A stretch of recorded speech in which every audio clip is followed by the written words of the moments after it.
Economia e Negócios, com Ábido Filho. Oferecimento Apex, onde o Brasil acontece.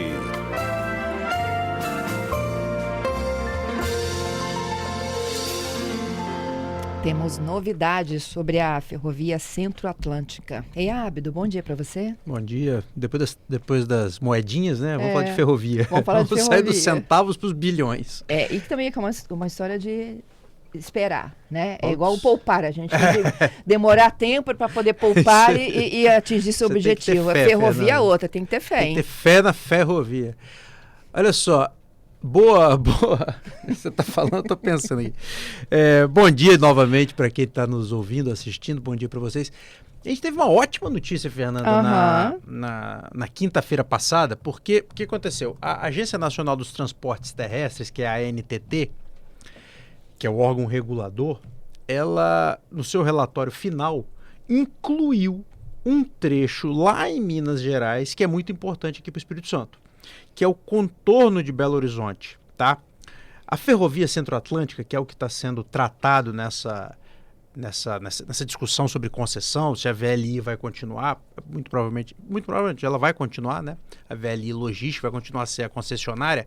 Ela toma conta da Ferrovia Centro-Atlântica, que é uma das maiores estruturas ferroviárias aqui do Brasil. Corta vários estados do Sudeste, Centro-Oeste, Nordeste, então é muito grande. Então é uma ferrovia que eles chamam de integração, porque ela integra os estados do Brasil Central com as ferrovias que fazem a conexão com os portos. No caso nosso aqui, com a ferrovia Vitória Minas. Da Vale. Começa, exatamente, que a Vale é a concessionária, que começa ali em Belo Horizonte. Então, por que é importante esse investimento de 2 bilhões de reais lá em Minas Gerais? Poxa, você está defendendo o investimento em Minas Gerais e a gente precisa de tanta coisa assim?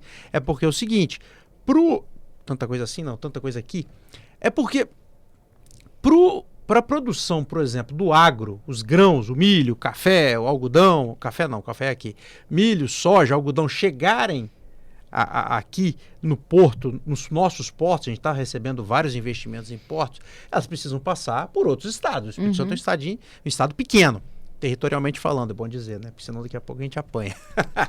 Mas assim, então você precisa de ter boas ferrovias em Minas Gerais, em Goiás, para que haja interligação. A produção chegue aqui, ou daqui vá para lá, né? Pelos nossos portos também recebendo, por exemplo, fertilizante, com eficiência. Hoje, Fernanda, o que acontece? A FCA sai lá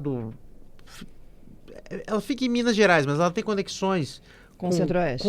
Com Goiás. Isso.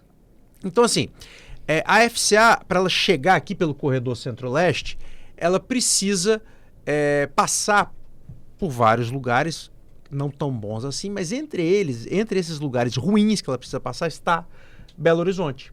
Então o que está colocado como prioridade, que não precisa de gatilho, que não precisa de estudo, VLI, você vai assumir e vai fazer o investimento.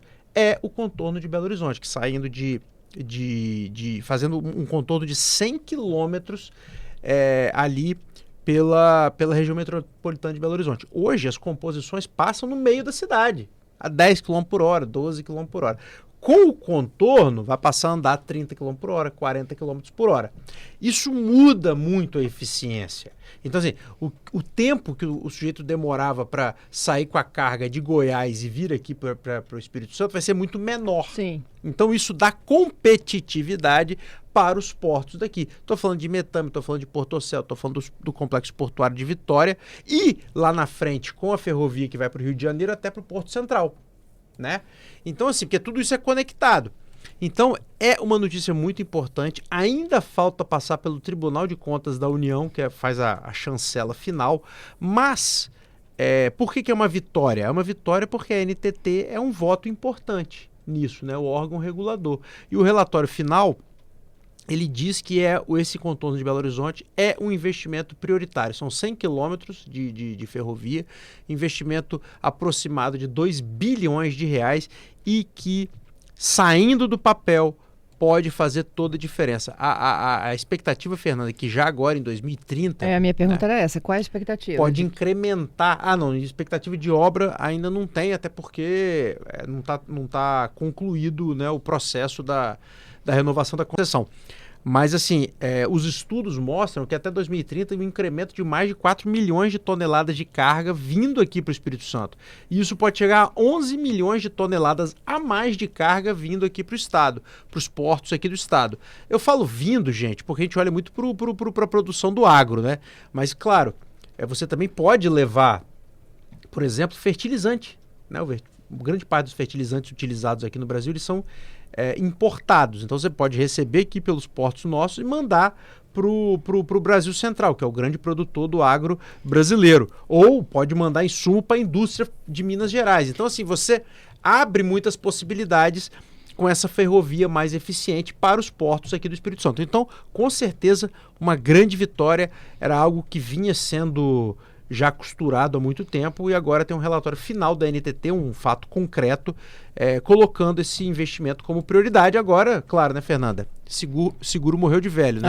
Precisamos... Depende do aval do Tribunal de Contas. Exatamente, olhar para o Tribunal de Contas para ver se vai estar tudo da maneira como a NTT propôs, que é que é algo positivo aqui para as pretensões do Espírito Santo. Isso. Muito embora o investimento seja em Minas Gerais, mas é importante. Mas é estratégica logística para... Tem uma integração, né? Nem tudo que acontece no Espírito Santo está no Espírito Santo. Você depende de outras coisas para que as coisas daqui funcionem. É isso. Ô, Ábido, obrigada, viu, pela sua participação. Obrigado a você. Pelo seu destaque. Sempre um prazer estar aqui com vocês.